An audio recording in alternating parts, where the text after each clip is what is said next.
நீதி கதைகள் டிவி. குளிர்காலத்தில் பாட்டியின் கோழி குழம்பு. ஊரோட எல்லையில கௌரி பாட்டி அப்படின்னு ஒருத்தங்க வாழ்ந்துகிட்டு இருந்தாங்க. அவங்க அந்த ஊர் ஜனங்களுக்கு சுட சுட களியும் கோழி குழம்பும் வித்து வாழ்க்கைய வாழ்ந்துகிட்டு இருந்தாங்க. அப்பா என்னடா குளிருது, இந்த வருஷம் குளிர் நம்மள கொண்டுட்டு தான் போகும் போல. காலையில வயல்ல கஷ்டப்பட்டு வேலை செய்யறோம், ராத்திரியில குளிர்ல நடுங்குறோம். என்னதான் நம்ம வாழ்க்கையோ. அதுக்கு தானடா இங்க வந்திருக்கோம். நம்ம முதலாளி வீட்டுல நமக்கு என்ன சாப்பாடு போட்டுடுவாங்க, அது சூடாவும் இருக்காது. அதனால தான் பாட்டி வீட்டுக்கு வந்திருக்கோம். இங்க சுட சுட சாப்பாடு சாப்பிட்டா உயிரே வந்தா மாதிரி இருக்கும். பாட்டி, சாப்பாடு தயாரா? பாட்டி சுட சுட களி குழம்பு ரெண்டுமே எடுத்துட்டு வந்து, ஏண்டா பொறுமையா இருக்க மாட்டீங்களா? அதானே, பசி எப்படி பொறுமையா இருக்கும்? இந்தாங்க சுட சுட களியும் கோழி குழம்பும் அப்படின்னு சொல்லி பாட்டி அவங்க ரெண்டு பேருக்கு களியும் கோழி குழம்பும் கொடுத்தாங்க. அதை அவங்க சுட சுட சாப்பிட்டு பார்த்தாங்க. ஐயோ பாட்டி, அப்படி இந்த குழம்புல என்னத்தை தான் நீ கலக்கிற? இது குழம்பு கிடையாது, மருந்து. உடம்பு வலியெல்லாம் பறந்து போச்சு. உண்மைதாண்டா ரங்கா, பாட்டி வைக்கிற குழம்புல ஏதோ மகிமை இருக்கு. மகிமையும் இல்ல மண்ணும் இல்ல. மசாலா அரைக்கும் போது பார்த்து அரைக்கணும், பொறுமையா. அவசர அவசரமா அரைக்கக்கூடாது. அடுப்புல தீ சமமா இருக்கணும். அது மட்டும் இல்ல, சாப்பிட்றவங்க நல்லபடியா சாப்பிடணும் அப்படிங்கிற மனசும் இருக்கணும். பாட்டி, ஏன் கோவப்படுற? இன்னும் கொஞ்சம் குழம்பு ஊத்து. அவங்க திருப்தியா சாப்பிட்டாங்க. அந்த விளக்கோட வெளிச்சத்துல பாட்டி அவங்க ரெண்டு பேரையும் பார்த்து சந்தோஷப்பட்டாங்க. அடுத்த நாள் காலையில அதே ஊர்ல இருக்கிற பூபதி கணக்கு புத்தகத்தை பார்த்துக்கிட்டு இருந்தான். பக்கத்துல லிங்கையா நின்னுக்கிட்டு இருந்தான். என்னடா லிங்கையா, குடோன்ல இருக்கிற பழைய அரிசி பழைய சோளம் எல்லாம் பூச்சி பிடிச்சிடுச்சாமே, வீணா போதுன்னு சொல்றாங்க. நேத்து சந்தையில வியாபாரம் சரியா நடக்கலையாமே. என்னடா ஆச்சு இந்த ஊர் ஜனங்களுக்கு? இவங்களுக்கு பசிக்கிறது இல்லையா? ஐயா, இவங்களுக்கு பசியெல்லாம் எடுக்குது, ஆனா சாப்பிட்ற இடத்த தான் மாத்திட்டானுங்க. என்னது மாத்திட்டானுங்களா? அப்படின்னா நம்ம ஊர் எல்லையில கௌரிங்கிற பாட்டி இருக்காங்கல்ல, அவங்க கம்மி விலையில களியும் கோழி குழம்பும் கொடுக்கறாங்களாம். சுவையும் ரொம்ப நல்லா இருக்காமா. அதான் வீட்டுக்கு தேவையான பொருளெல்லாம் வாங்காம எல்லாரும் சம்பளம் கிடைச்சதும் அங்கே போய் சாப்பிட்றானுங்க. அதுவே அவங்களுக்கு சொர்க்கம் மாதிரி இருக்காமா. அந்த கிழவி வேலையா இது? அவளால் தான் ஏன் வியாபாரம் அடி வாங்கிக்கிட்டு இருக்கா? அரிசிக்கு 1 ரூபாய் ஏற்றினாலும் வாங்க மாட்டேங்கிறானுங்க. ஆனால் தினமும் அந்த கிழவிக்கு பணம் கொடுத்து சாப்பிட்டுட்டு வரானுங்களா? ஆமாங்க ஐயா, அந்த கோழி குழம்பு அவ்வளோ சுவையாக இருக்கே. அந்த கோழி குழம்ப சாப்பிட்டாவே உடம்புல இருக்கிற வலியெல்லாம் போய் ஏதோ புதுசாக பலம் வருதான். ஓஹோ, அப்படியா? அது அதனுடைய சுவை இல்லை, இவனுங்களுடைய பழக்கம். அந்த பழக்கத்தை எப்படியாவது மாற்றியாகணும். அப்பதான் எல்லாரும் நம்மக்கிட்ட இருக்கிற சரக்கை வாங்கிட்டு போய் ஆக்கி திம்பானுங்க. ஆனால் என்ன பண்ணுறதுங்க ஐயா, அந்த கிழவி இருக்கிற வரைக்கும் இவனுங்க வரமாட்டானுங்க. பேசாமல் அந்த கிழவியை மிரட்டலாமா? மிரட்டனா ஜனங்களுக்கு கோபம் வருமே. அது சோறு போடுற கையாச்சேடா. நாம மிரட்ட வேண்டாம். ஜனங்க அந்த கிழவியோட கடைக்கு போகக்கூடாது. அவங்களுக்கு பசியை விட வேற ஒன்று முக்கியம்னு காட்டணும். பசியை விட முக்கியமானதா? என்னதுங்க ஐயா? பயம். பயம்டா பயம், சாவு பயம். நாளைக்கு ராத்திரி நான் எடுத்து வச்சிருக்கிற விஷத்தை நம்ம ஊர் குளத்துல யாருக்கும் தெரியாம கலந்துடு. அந்த தண்ணியை குடிக்கிறவனுங்களுக்கு உடம்பு சரியில்லாம போகும். எல்லாரும் என்னாச்சோ ஏதாச்சோன்னு பதறும் போது அந்த சூழ்நிலையை நமக்கு சாதகமாக்கிக்கணும். என்னது, விஷத்தை கலக்கணுமா? இது பாவங்க ஐயா. யாருக்கும் எதுவும் ஆகாதுடா, கொஞ்சம் உடம்பு முடியாம போகும், அவ்வளவுதான். வியாபாரத்துல பாவம் புண்ணியெல்லாம் பார்க்கக்கூடாது. ரொம்ப யோசிக்காம போய் சொன்னதை செய். ஊர் பஞ்சாயத்துல ஜனங்க கூட்டமா உட்காந்துக்கிட்டு இருந்தாங்க. எல்லார் முகத்திலயும் ஏதோ ஒரு கவலை. அப்ப லிங்கையா எல்லாருடைய மனசுல பயத்தை உருவாக்குறதுக்காக எல்லார்கிட்டயும் போய் சொல்லிக்கிட்டு இருந்தான். இங்க பாருங்க ஐயா, நீங்களாம் அப்பாவிங்கிறதால உங்களுக்கு தெரியல. அந்த கௌரி பாட்டி செய்யறது சாதாரண சமையல் இல்லை, செய்வன சமையல். என்ன சொல்லிக்கிட்டு இருக்க லிங்கையா? பாட்டி எங்களுக்கு அம்மா மாதிரி. அவங்க கையால் அன்னைக்கு சாப்பிட்டுட்டு சாப்பாடு நல்லா இருக்குன்னு நீயும் சொன்னிய. அப்போ எனக்கும் தெரியாது. நேற்று ராத்திரி என் கண்ணால் பார்த்தேன். பாட்டி அந்த மரத்துக்கு கீழே எவனோ ஒரு மந்திரவாதி கிட்ட பேசிக்கிட்டு இருந்துச்சு. ஒரு ஜனங்க எல்லாரும் என் சாப்பாட்டுக்கு அடிமையாகணும்னு பேசிக்கிட்டு இருந்தாங்க. அப்படியா? அதான் சாப்பிட்ட உடனே இப்பெல்லாம் நான் மயக்கமா வருதுன்னு படுத்து தூங்குறேனா? அது மட்டும் இல்லை, அவங்க செய்கிற குழம்புல சுடுகாட்டுல இருந்து சாம்பல் கொண்டு வந்து கலக்கறாங்க. அதான் சுவையா இருக்கு. ஐயோ, இப்போ என்ன பண்றது? தினமும் அங்கே தானே சாப்பிட்டுக்கிட்டு இருக்கோம். ஜனங்களுக்குள்ள எல்லாரும் பேசிக்க ஆரம்பிச்சாங்க. பயம் ஊரெல்லாம் பரவுச்சு. அன்னைக்கு ராத்திரி நேரம் கௌரி பாட்டி எப்பவும் போலவே கோழி குழம்பு செஞ்சு வச்சு யாராவது வருவாங்களா சாப்பிடன்னு காத்துக்கிட்டு இருந்தாங்க. ஆனா வழியில வரவங்க போறவங்க எல்லாரும் குடிசையை எட்டி கூட பார்க்காம அவங்க பாட்டுக்கு குடிசையை தாண்டி போய்கிட்டு இருந்தாங்க. ஒருத்தவங்க கூட நிக்கவே இல்ல. டேய் ரங்கா, என்னடா பார்த்தும் பார்க்காம போய்கிட்டு இருக்க? சாப்பாடு வெந்து போச்சுடா, கோழி குழம்பு தயாரா இருக்கு, வா வந்து சாப்பிட்டு போப்பா. வேண்டா பாட்டி, எங்க வீட்டிலேயே சமைச்சிருக்காங்க. வீட்லையா? நேத்து தானே வீட்டில் அரிசி கூட இல்லைன்னு அழுத. வந்து சாப்பிட்டு போவா, பணம் கொடுக்கலனாலும் பரவாயில்ல. அதான் வேண்டான்னு சொல்றேன்ல. நீ கொடுத்த சாப்பாடை சாப்பிட்டா தோஷம் வருமாமா. அந்த லிங்கையா சொன்னா, நான் வீட்டுக்கே போய் சாப்பிட்டுக்கிறேன் அப்படின்னு சொல்லி ரங்கா அங்கிருந்து வேகமா போயிட்டான். பாட்டிக்கு அவன் என்ன சொல்றானே புரியல. என்னது தோஷமா? என்னடா சொல்ற? நான் சுவையா சமைச்சு கொடுக்குற சாப்பாடு சாப்பிடாம அன்னைக்கு நாளே முடியாதுன்னு சொல்ற பையன் ஏன் சாப்பாட்டுல தோஷம் இருக்குங்கிறானே? கௌரி பாட்டி அன்னைக்கு ராத்திரி அவங்க சமைச்சத நாய்களுக்கு போட்டு அவங்களும் சாப்பிடாம ரொம்பவும் கவலையோடவே படுத்து தூங்குனாங்க. இப்படியே சில நாட்களும் போச்சு. திடீர்னு ஊர்ல இருக்கிற எல்லாருக்குமே ரொம்பவும் உடம்புக்கு முடியாம போச்சு. அடியை, வயிறெல்லாம் ஏதோ எரியற மாதிரி இருக்கு. தண்ணி குடிக்க தண்ணி கொடு. ஊர்ல சொட்டு தண்ணி இல்ல மாமா. கொளுத்து தண்ணி குடிச்சதுனாலதான் உனக்கு இப்படி ஆச்சுன்னு எல்லாரும் சொல்றாங்க. தண்ணிக்கு நான் எங்க போவேன்? அதான் துரையோட வீட்டில் தண்ணியும் சாப்பாடும் இருக்காமே. போய் காலில் விழுந்தாவது வாங்கிட்டு வா. ஜமீன்தார் வீட்டு வெளியில ஜனங்க எல்லாருமே நிறைய பேர் நின்னுக்கிட்டு இருந்தாங்க. தள்ளி நில்லுங்க. யாருக்கிட்ட பணம் இருக்கோ அவங்களுக்கு தான் பொருள். இலவசமாலாம் எதுவும் கிடைக்காது. லிங்கையா, அப்படியெல்லாம் சொல்லாதீங்க. கையில் ஒத்த ரூபா கூட இல்லை. இருந்தது எல்லாத்தையும் வைத்தியருக்கே கொடுத்துட்டோம். கஞ்சி காய்ச்சி குடிக்க ஒரு பிடி கெவுராவது கொடுப்பா. பணம் இல்லைன்னா உங்கள் வயலை என்கிட்ட அடகு வைங்க.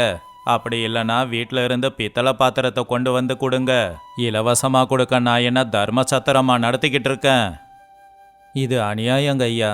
கஷ்ட காலத்தில் எங்களுக்கு உதவுறதை விட்டுட்டு இப்படி அநியாயம் பண்ணுறீங்களே. வாயை மூடுங்கடா. அந்த கிழவிக்கிட்ட சாப்பிட்டு உடம்பை கெடுத்துக்கிட்டு இப்போ என்கிட்ட வந்து சட்டம் பேசுகிறீங்களா? ஒழுங்கா போயிடுங்க. ஜனங்க எல்லாருமே கவலையோட போனாங்க. ஒரு பக்கம் வியாதி, இன்னொரு பக்கம் பசி. அங்கேயே நின்னுக்கிட்டு இருந்த கௌரி பாட்டி ஊஜனங்களோட கஷ்டத்தை புரிஞ்சுக்கிட்டாங்க. அவங்களுக்கு அவங்க மேல கோவம் இல்ல, எப்படியாவது அவங்கள குணமாக்கணும் அப்படின்னு அவங்க நினைச்சாங்க. அப்ப பாட்டி அவங்க மனசுக்குள்ள, சேச்சே வீணா போன வியாதி, உழைக்கிற ஆம்பளைங்க எல்லாரும் படுத்த படுக்கை ஆயிட்டாங்க. இந்த ஜமீன்தாரி என்னடானா இந்த நேரத்துல வியாபாரம் பண்ண பாக்குறான். இவங்களுக்கு நான் தான் ஏதாவது உதவி செஞ்சாகணும். பாட்டி வீட்டுக்கு வந்து ஒரு பக்கம் நாட்டுக்கோழி ரசம் வச்சாங்க. அதுல கொஞ்சம் மூலிகையை அரைச்சி போட்டாங்க. இன்னொரு பக்கம் அவங்க கூழும் காய்ச்சிக்கிட்டு இருந்தாங்க. சுட சுட 2 பானையில, ஒரு பானையில கூழும் ஒரு பானையில ரசமும் தயாராச்சு. அந்த 2 பானையையும் கொண்டு போய் வீட்டுக்கு வெளியில வச்சு அதுக்கப்புறம் ஒரு தள்ளு வண்டியில அந்த 2 பானையை வச்சுக்கிட்டு அவங்க ஊருக்குள்ள தள்ளிக்கிட்டே வந்தாங்க. ஏன்பா, எல்லாருக்கும் கேக்குதா? யாரும் பயப்படாதீங்க. சுட சுட கூழும் சுட சுட நாட்டுக்கோழி ரசமும் கொண்டு வந்திருக்கேன். பணம் யாரும் கொடுக்காதீங்க, இதை குடிங்க, உடம்பு சரியா போயிடும். ஜனங்க யாரும் வெளியில வரல. ஜன்னல் வழியா பயந்து போய் பார்த்தாங்க. டேய் சூரி, உனக்கு எழுந்திருச்சு கூட வர முடியலல்ல, இரு நானே வரேன் அப்படின்னு பாட்டி கஞ்சி எடுத்துக்கிட்டு உள்ள போனாங்க.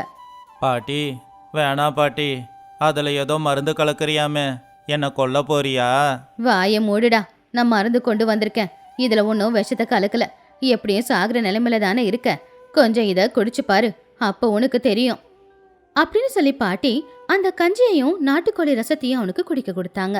ஆச்சரியம் என்னன்னா, கொஞ்ச நேரத்துலயே அவனுக்கு உடம்பு குணமாயிடுச்சு. அவன் தெம்பா எழுந்திருச்சு உக்காந்தான். அப்ப அவன் பாட்டியை பார்த்து, பாட்டி, இப்பதான் தொண்டை எரிச்சல் எல்லாம் நின்று இருக்கு, வயிறு வலியும் போயிடுச்சு. இத பார்த்து அக்கத்து பக்கத்து வீட்டுக்காரங்களும் தைரியமா பாட்டிக்கிட்ட இருக்கிற நாட்டுக்கோழி ரசத்தையும் கஞ்சியையும் வாங்கி குடிச்சாங்க. அதுல போட்டிருக்கிற மூலிகையால எல்லாருக்குமே வியாதி கொஞ்சம் கொஞ்சமா குறைய ஆரம்பிச்சுது. இப்படி ஊர்ல இருக்கிற எல்லாருக்குமே வியாதி குறைய குறைய மறுபடியும் பாட்டி மேல அவங்க எல்லாருக்கும் நம்பிக்கையும் வந்துச்சு. ஆனா இந்த விஷயம் பூபதிக்கு தெரிஞ்ச உடனே அவன் ரொம்பவே கோவப்பட்டான். என்னடா நடக்குது நம்ம ஊர்ல? அந்த கிழவியால என் வியாபாரம் மறுபடியும் கெட்டு போச்சு. அவளும் சாக மாட்டேங்கிறா. ஊர்ல இருக்கிற எல்லாரையும் காப்பாத்துறா. நான் போட்ட திட்டம் எல்லாம் வீணா போச்சுடா. ஐயா, இதுல ஆச்சரியம் என்னன்னா, பட்டணத்து மருந்தால குணப்படுத்த முடியாத அந்த வியாதி பாட்டி கொடுத்த மருந்தால குணமாயிடுச்சு. ஜனங்களுக்கு இப்ப பாட்டி தெய்வமா தெரியுது. தெய்வமா? இது இப்படியே போச்சுன்னா ஜனங்களுக்கு என் மேல இருக்கிற பயம் போயிடும். பயம் போச்சுன்னா என் வியாபாரம் போயிடும். அதுக்கப்புறம் இவனுங்க எனக்கு அடிமையா இருக்க மாட்டானுங்க. இப்ப என்ன பண்றதுங்க ஐயா? ஒரே ஒரு வழிதான் இருக்கு. அந்த கிழவி தானே வியாதியை குணமாக்குச்சு. அப்படின்னா அந்த வியாதியை கொண்டு வந்ததும் அந்த கிழவி தானே மக்களை நம்ப வைக்கணும். அது எப்படிங்க ஐயா? விஷத்தை யார் தயாரிச்சாங்களோ அவங்களால தான் அதை குணப்படுத்தவும் முடியும். அதனால தான் யாராலையும் சரி பண்ண முடியாத வியாதியை பாட்டியால் சரி பண்ண முடியுதுன்னு ஜனங்க கிட்ட சொல்லி அவங்கள நம்ப வச்சிடு. இந்த தடவை அந்த கிழவி ஊர்லேயே இருக்கக்கூடாது, அது வீடும் இருக்கக்கூடாது. வாடா. ஜனங்க இப்பதான் சரியாயிக்கிட்டு இருந்தாங்க. அதுக்குள்ள லிங்கையா சில அப்பாவி ஜனங்களை கூப்பிட்டு அவங்க மனசுக்கு எடுத்து பாட்டி வீட்டுக்கு கூட்டிக்கிட்டு போனான். வெளியில வா கிழவி, வெளியில வா. நீ போட்ட நாடகம் போதும். பாட்டி ஆச்சரியமா வெளியில வந்தாங்க. அவங்க கையில கரண்டி பிடிச்சுக்கிட்டு இருந்தாங்க.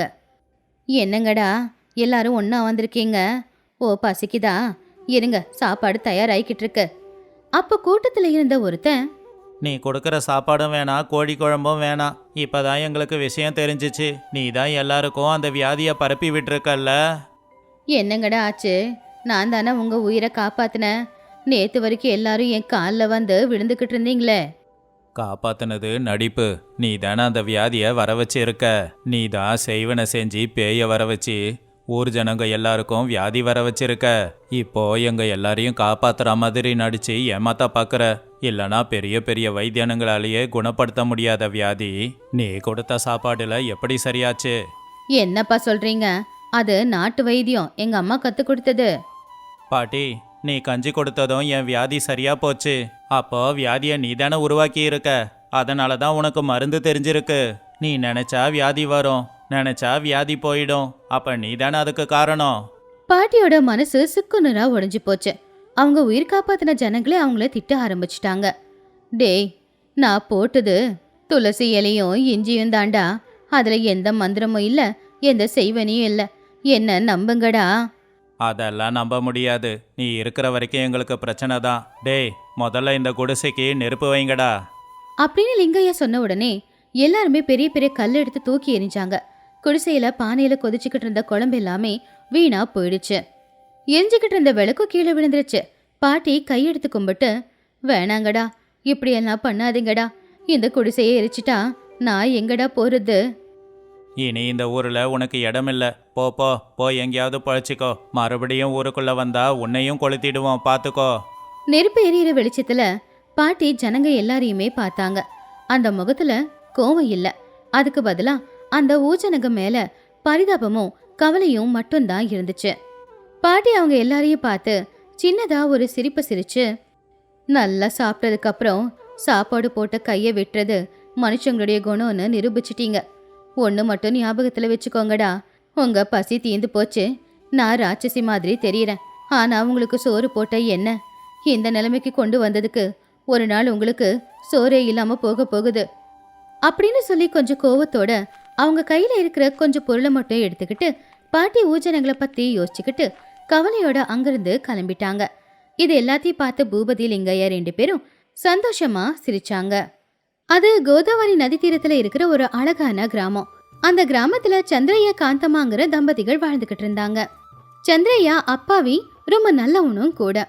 ஆனா அவனுடைய பொண்டாட்டியான காந்தம்மா ஊர்ல எல்லாருக்கும் தெரிஞ்ச ஒரு பிசினாரி. அவகிட்ட இருந்து 1 ரூபாய் வாங்கணும்னாலும் கூட 1 வருஷம் காத்துக்கிட்டு இருந்தாலும் கிடைக்காது. புருஷன் சந்திரையா சம்பாதிச்சு கொடுக்கற பணம் எல்லாருமே அவகிட்ட தான் இருக்கும். ஆனா வயிறார புருஷனுக்கு கூட சரியா அவ சாப்பாடு போடுறதில்ல. ஒரு நாள் காலையில சந்திரையா வாசல்ல உட்காந்துக்கிட்டு, காந்தம்மா, காலையில விடிஞ்சு எவ்வளோ நேரம் ஆகுது? கொஞ்சம் சுடு தண்ணி வச்சு அதில் வெல்லம் போட்டு கொடுன்னு கேட்டேன். சீக்கிரம் கொடுத்தா நல்லா இருக்கும், தொண்டை காஞ்சி போகுது. அட இருங்க கொண்டு வரேன். ஒரே ஒரு விறகு வச்சு அடுப்பு பத்த வச்சல, அதான் கம்மியா நெருப்பு வரது கொஞ்சம் நேரம் ஆகுது. நிறைய விறகு வச்சாலும் எல்லாம் பட்டுன்னு எரிஞ்சு ஒரு சாம்பல் மட்டும்தான் மிச்சமாகும். விறகு தீர்ந்து போச்சுன்னா காட்டுக்கு போய் கொண்டு வந்து தரேன். இந்த குளிர்ல காப்பி தண்ணி கூட குடிக்காம எவ்வளோ நேரம் இருக்கிறது? பால் கறந்து எவ்வளோ நேரமாச்சு? கொஞ்சோண்டு டீ போட உனக்கு இவ்வளோ நேரமா? காந்தம்மா ஒரு சொம்புல தண்ணியை கொண்டு வந்து கொடுத்து, ஏனது பாலா? பால் எதுக்கு? பால் கண்ணுக்குட்டி குடிச்சது போக மிச்சம் இருக்கிறத விற்கிறதுக்கு. அதுக்கு பதிலாக நாம குடிக்கணுமா என்ன? ஏன் உங்களுக்கு காலையில் குடிக்கிறதுக்கு இந்த சுடுதண்ணில வெல்லம் போட்டு கொடுத்தா பத்தாதா என்ன?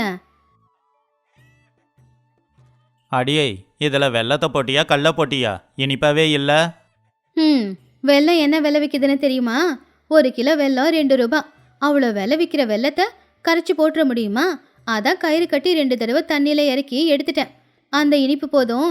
இனிப்பு கம்மியாக இருக்கிறது தான் ஆரோக்கியத்துக்கு நல்லது. அது கேட்டு சந்திரையா, அடியே வீணா போனவளே, வெள்ளத்தை 2 தடவை முக்கி வெளியே எடுத்துட்டியா? அந்த இனிப்பு குடிக்க எதனா பத்துமா? கஷ்டப்பட்டு நான் தானே சம்பாதிச்சு கொடுக்கறேன். எனக்கு வயிறார உன்னால சாப்பாடு போட முடியாதா? ஏங்க இப்போ சம்பாதிச்சது எல்லாத்தையுமே சாப்பிட்டு தீர்த்துட்டா நாளைக்கு வயசான காலத்தில் நமக்கு என்ன இருக்கும்? இப்போ சேர்த்து வைக்கிறது தான் நாளைக்கு நமக்கு உதவியாக இருக்கும். செலவு பண்ணால் கரைஞ்சில்ல போயிடும். நீயும் உங்க அம்மாவும் 2 பேரும் சரியான கஞ்ச பேசினாரீங்க. சரி சரி, எனக்கு பசிக்குது. நேத்து மிச்சமான சாப்பாடு இருந்தா கொடு, சாப்பிட்றேன். என்னது மிச்சமான சாப்பாடா? அதுக்கு நேற்று ராத்திரி சாப்பாடு மிச்சமாயிருக்கணுமே. நான் கணக்கா நம்ம 2 பேருக்கு எவ்வளோ போதுமோ அவ்வளோதானே வடித்தேன். வேணும்னா கஞ்சி இருக்கு, குடிச்சிட்டு போங்க. அதை கேட்டு சந்திரையா, என்னது கஞ்சியா? என்னை பார்த்தா என்ன வியாதி வந்தவன் மாதிரியா இருக்கு? தினமும் கஞ்சி குடிக்கிறதுக்கு வயலுக்கு போய் கஷ்டப்பட்டு வேலை செய்யணும். போய் சோறு வடிச்சு கொண்டு வா.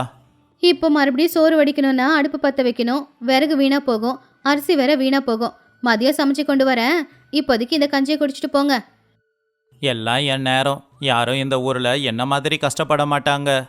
அப்படின்னு சொல்லி சந்திரையா அந்த கஞ்சியை குடிச்சிட்டு வயலுக்கு கிளம்புனான். அவன் கட்டிக்கிட்டு இருந்த வேஷ்டியில அங்கங்கே கிழிஞ்சு போய் அங்கங்க அவன் அதை தைச்சும் வச்சிருந்தான்.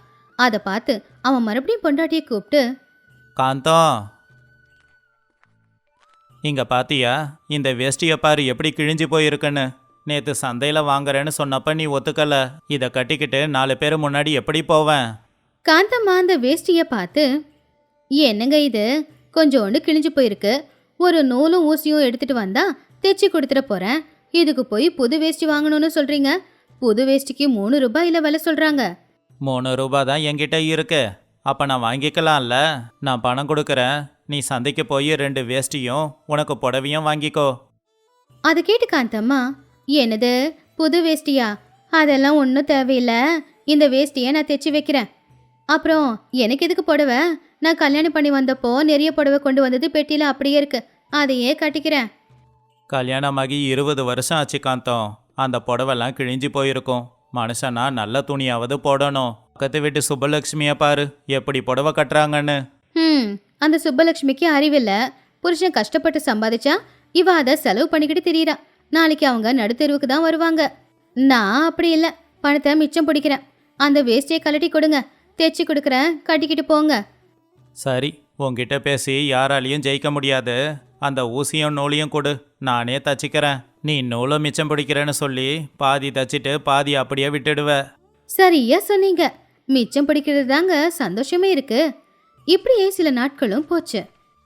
ஒரு நாள் சந்திரையா வீட்டுக்கு வரும்போது ரொம்பவும் சந்தோஷமா வந்தான்.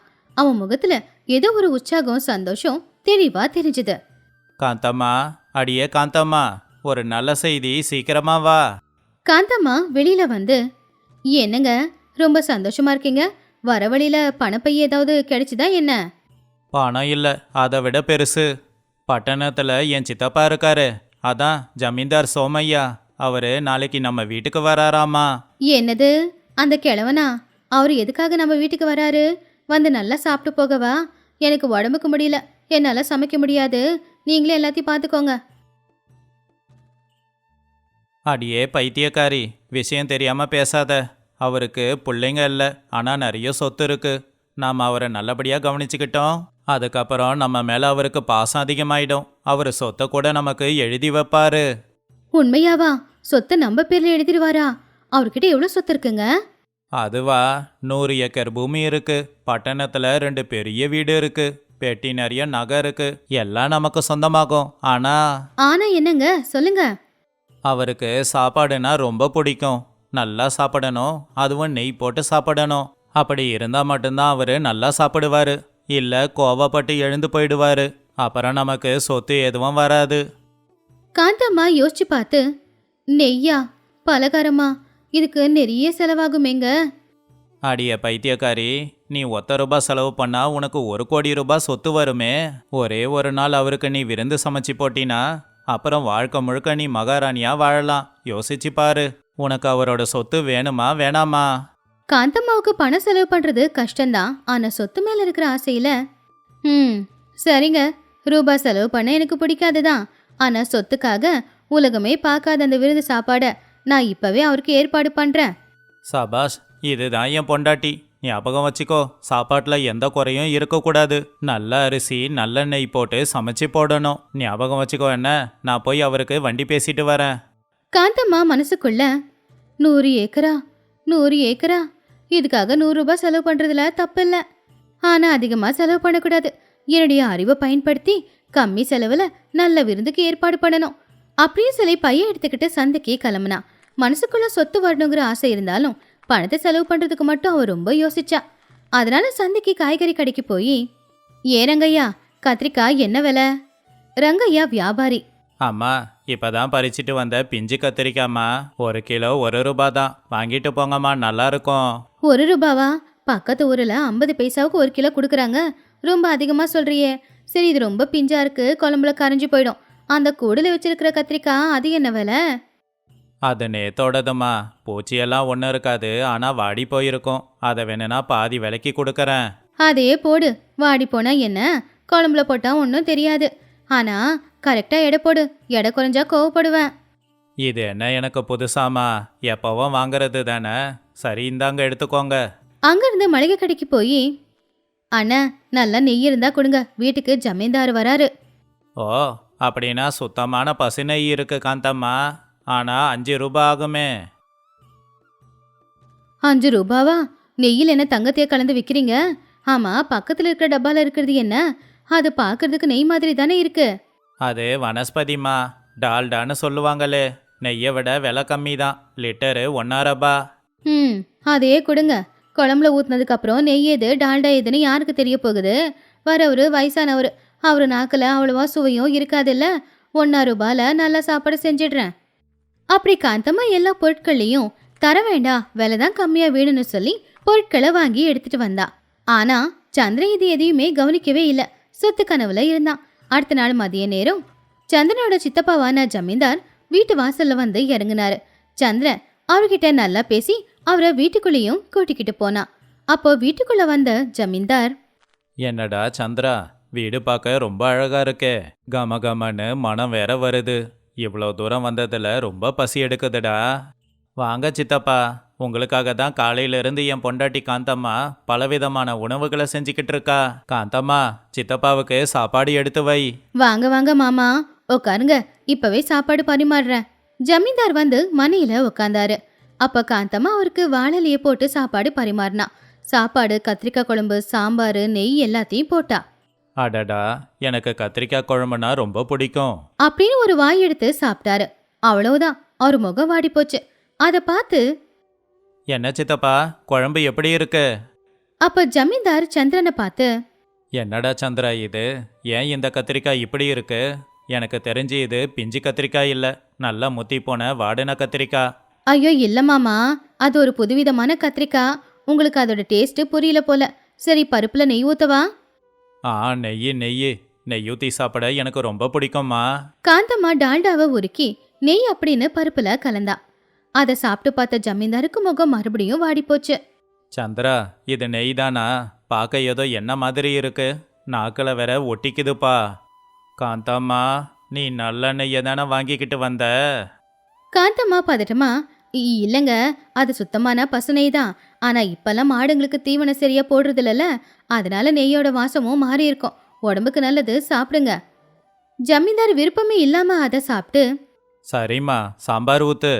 காந்தம்மா சாம்பார் ஊத்துனா. அதுல புளிய கச்சி ஊத்துனா புளிக்கு அதிக வேலைன்னு சொல்லி வேற எது புளிப்பா இருக்கிற பொருளை போட்டிருந்தா போல. அதை சாப்பிட்டதுமே அவரு கோவமா, ஐயையோ, என்னம்மா சாம்பார் இது?